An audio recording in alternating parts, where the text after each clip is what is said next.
Here we go. Hey everybody, welcome to the official Microsoft Studios live stream channel.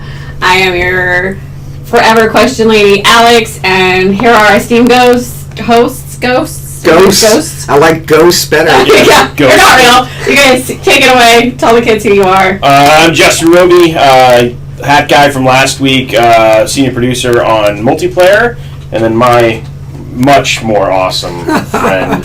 Hi guys, I'm Jay. Jay Epps. I'm the design director on Ryse. Yeah, Jay knows how to party. Yes, I do. Amongst other things, I also know how to help design good games. That's right. So that's what we're here to talk to you about today. Is we're going to show you some new single-player content. We're going to show you Dover, which is one of our maps, and then we'll see how much time we have. Maybe possibly some other stuff. Yep. But we'll leave that secret.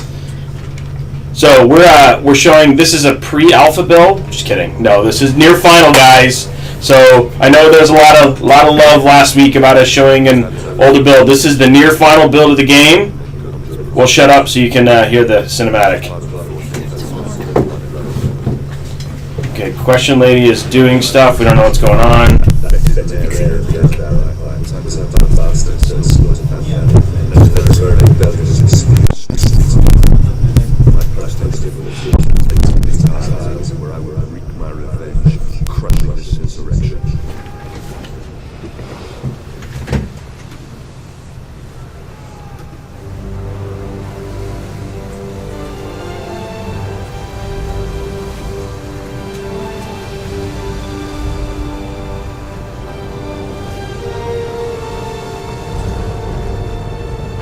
Over 2,000 brooms were killed in the making of this scene.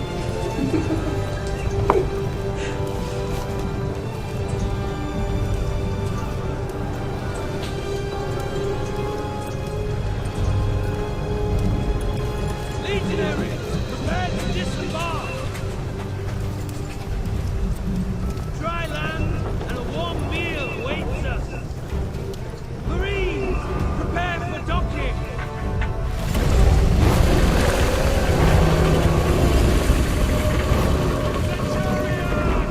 The chains are rising! Our entry will be blocked! We will be crushed to splinters!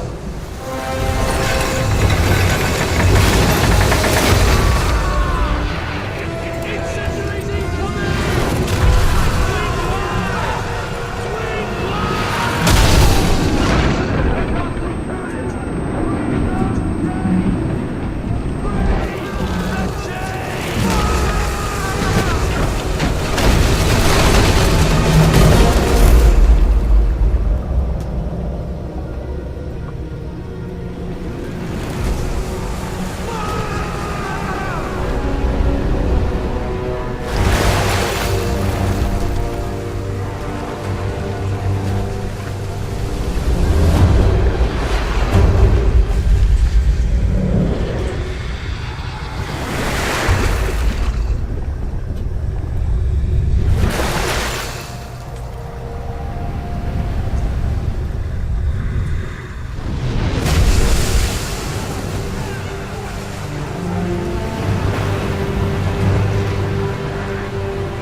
Alright, so there you have the grand opening epic movie for the level of Dover. Let's get some background and I'll give you one kind of funny on the cutting room floor story. So let's do the cutting room floor story first. So something really funny happened, which is all of us complained how Marius was swimming in his armor. And so we actually had a fix where you saw Winter back there, who you see for a brief moment. There's actually a moment where we show where we had one of the other main characters in the story, Summer, come in and assist Marius. Unfortunately, we were not able for several reasons to get that all the way in, and so we actually had to leave it out. So, secret is that the reason that he can swim in his armor is because he was gifted specially. You see later points of Summer gifting him with other stuff later throughout the story. We're also showing you where all the unlocks are in this level too. Oh, nice. Yeah, so we're giving you some little tips here. So a couple things is let's have Justin stop for a second and let's talk about the story so far. So the deal is, Marius has just arrived in Britannia, right? So he's had to cross the sea to do it, and that's why they were going into the harbor here. They were going into a Roman fort that's been taken over by barbarians, and that's why his ships were attacked, and that's why the centurion at the beginning talked about a hot meal and a warm bed. So basically, barbarians have taken over the fort, and now Marius has to take it back. At the very beginning of this, we introduce the heavy attacks. So both the sword and the shield have heavy attacks by pressing and holding and then releasing. I mix these in really frequently into my combos. Sort of a pro tip is definitely when you're fighting bigger, harder enemies, like the heavies, which you'll see, not today, but later on in the game anyway. Using the heavy shield push is a great way to beat them. As with everything in Ryse, you typically want to alternate between the two, so make sure you don't just heavy shield push to heavy shield push. You definitely want to mix it up. You get some heavy sword swings now. You can see Justin doing a decent amount of it. You can also see Justin getting hit. Yeah. I gotta warm up a little, okay? It's a lot of pressure. Over 3 people are probably watching the stream. Larry, Moe, and Curly. Has sand ever looked prettier? I must say, we do sand well. Is blood on? Yes, blood's on. Alright. So I am going to not go into a ton of basic commentary on combat, because you guys have gotten quite a bit of that in the last one. But obviously notice just a few reminders here that Justin is executing everyone. Not only do you get big point bonuses for executing everyone, but of course remember that that's your perks. That's what gives you the payoff, and that's the main thing. The way you heal yourself, of course, is the healing perk. One kind of pro tip is go into combats and execute someone really quickly with the damage perk enabled, and then you'll start a 10-second burn. That's the way the damage perk works, is every time you execute somebody with it on, you get a burn, and the amount of damage is increased depending on which execution you got, legendary, recruit, etc. I will tell you this too. Other pro tip. Crytek likes to shoot people in the face with arrows. So other pro tip. So I'm trying to figure out how exactly that's a pro tip, but definitely understand the warning. This is a pretty fun place. This is a great place if you're trying to. There's a cool achievement that has to do with reflecting arrows. Definitely, this is a great place to sit and do that.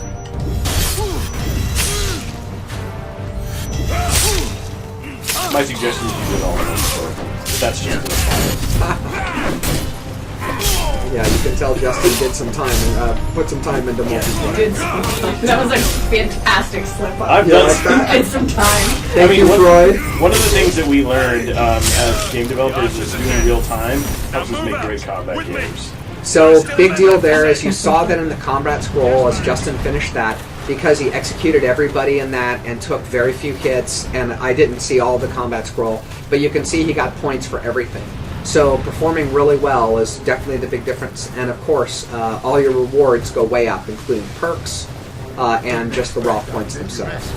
And one answer for Gallifrey Doctor, you can buy the Ryse Day 1 edition digitally on Xbox One at launch for 2 weeks after launch, and you get all the bonuses that are in the Day 1 edition. So here's a really big tip that most of us use. Two things. One is you always want to execute in pairs if you can. The other thing is you'll notice that it's actually challenging to execute the shield guys, because they're, as long as they have their shield, they have a window that opens to execute them, but it closes again. So you can't get them into an executable state based on health alone. So that one of the things that a lot of us do here is use our Pila and throw it at the shield guys, and they'll take out their shields. The other thing to do, of course, is if you're fighting a shield guy and you're trying to get that double execution, get the other guy, usually an axe guy, down to low health first. Then worry about the shield guy, and you'll notice that you can execute them. Both much more simply. There might be an achievement for that. There could be. Boy, that would be like design or something. That would be like, it'd be like we're trying to give you tips to make your game experience better. Whoa, really? Whoa! Wait, we can do Whoa, that. hey, more dudes. You know, if I were a designer, I would have put more feelers in this part.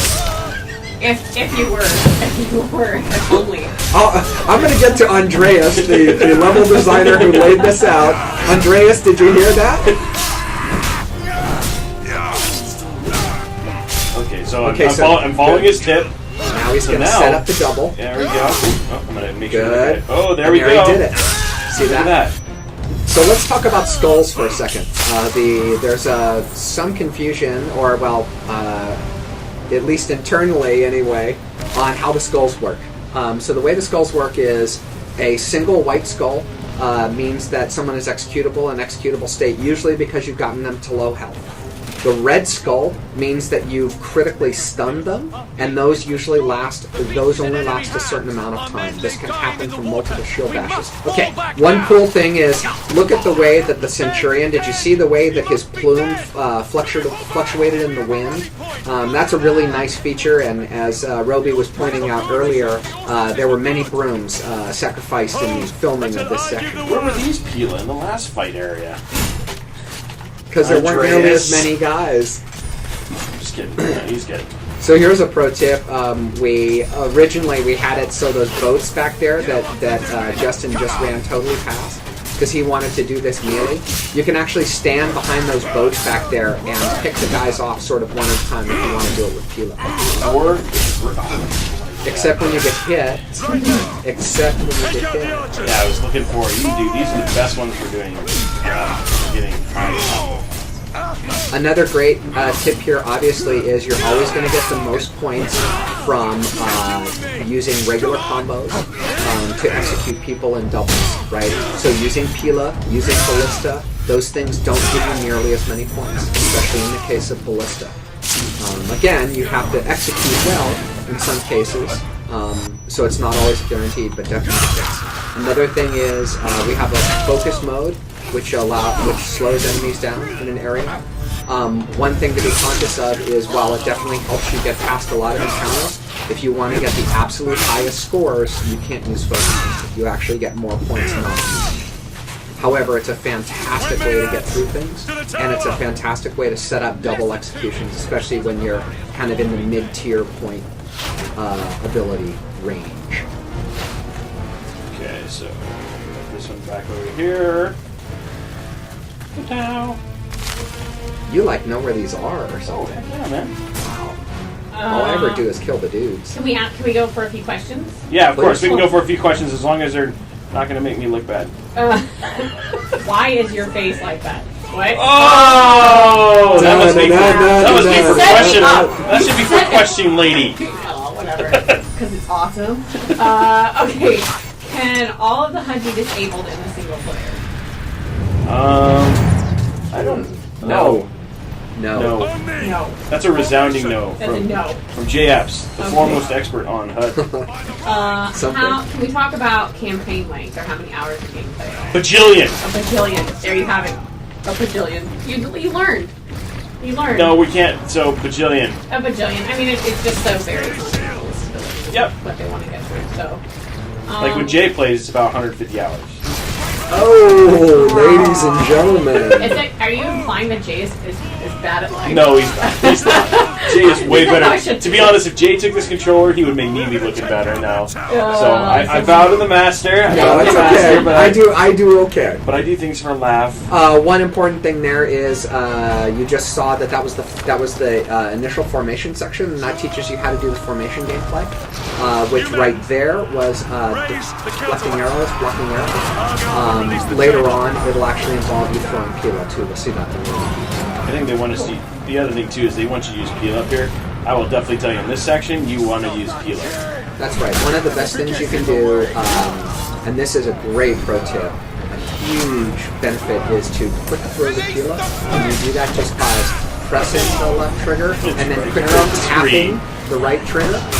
And so it's sort of a bam motion, right, where you do them pretty quickly, one after another. And then you throw very quickly at the guys right in front of you. It's a great equalizer, especially against more difficult guys. And again, if you're going for max score, it's a great thing to do against shielded enemies to make them so they don't have that open and close vulnerability. Another collector's tip. Chapow. All right, let's see. So if you guys, if I miss your question, please feel free to repost. The chat's moving pretty quick. So, As always, we have red barrels. They explode. If you throw once, they light on fire and then have a short timer. I'd say it's probably a second and a half, give or take. If you hit them with 2 projectiles, be it Scorpio or ballista shots, or Pila, they'll explode immediately. Does he have infinite spears? No. Whoops.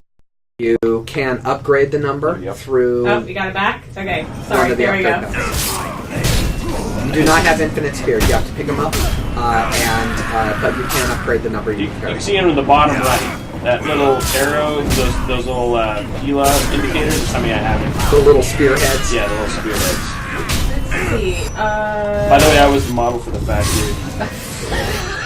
No, actually, so here's a funny story. Here's a really funny story. There is a model for that character, although I'm not going to say it's the fat guy. Just saying. But his name is Dan. I call myself Tub.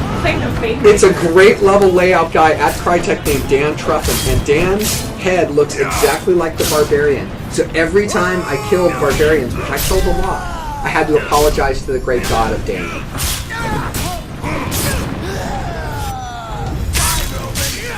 That's fine. Wow, we have a 41 hit combo. Can we keep it going? Alright, so back to the question. Let's see, what button are you fighting? So mainly alternating between 2 buttons, well 3 buttons. A is the deflect, which Justin just sort of did there. X is sword, and Y is shield. And then X and Y both have press and hold for fierce blow.